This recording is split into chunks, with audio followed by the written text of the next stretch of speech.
మొన్నటి వరకు ఎమ్మెల్యేలుగా పనిచేసిన వ్యక్తులు తాడిపత్రిలో పెద్దారెడ్డి అయితేనేమి, ఇటువైపు పిన్నెల్లి రామకృష్ణారెడ్డి గారు అయితేనేమి, ఈవెన్ ఈ రోజుకు అనంతపురం జిల్లాలో రామగిరి వైపు వెళ్లాలంటే పోలీసుల పర్మిషన్ తీసుకుని, పోలీసుల పర్మిషన్ లేకుండా అక్కడికి వెళ్లటానికి వీలు లేదు అనే ఆంక్షలను కూడా విధించిన సంగతి రాష్ట్ర ప్రజలందరూ కూడా గమనించాలని ఈ సందర్భంగా తెలియజేస్తున్నాను. ఎందుకంటే రామగిరి మండలం అనేది అది పాకిస్తాన్ బార్డర్ కాదు, లేదా చైనా బార్డర్ కాదు.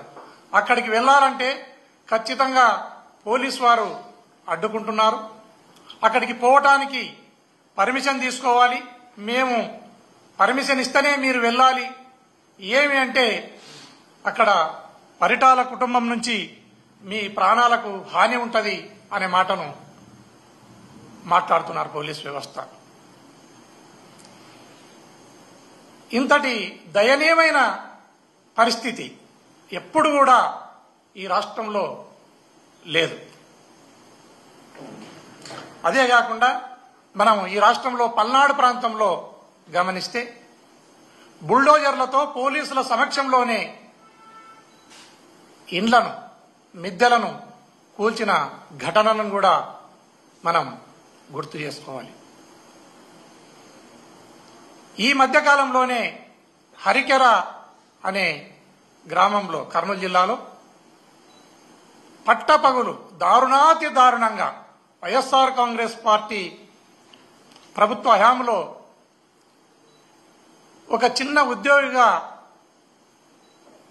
ఆయన ఉద్యోగంలో చేరితే ఆ ఉద్యోగాన్ని వదులుకుంటావా లేదా సస్తావా అని చెప్పి కళ్ళుల్లో కారం కొట్టి దారుణాతి దారుణంగా నరికిన ఘటనను కూడా మనం గుర్తు చేసుకోవాలి.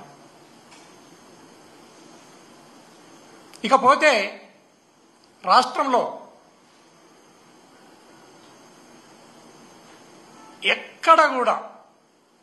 ఎక్కడ కూడా ప్రశాంతత లేనే లేదనేది కూడా మనం గమనించాలి.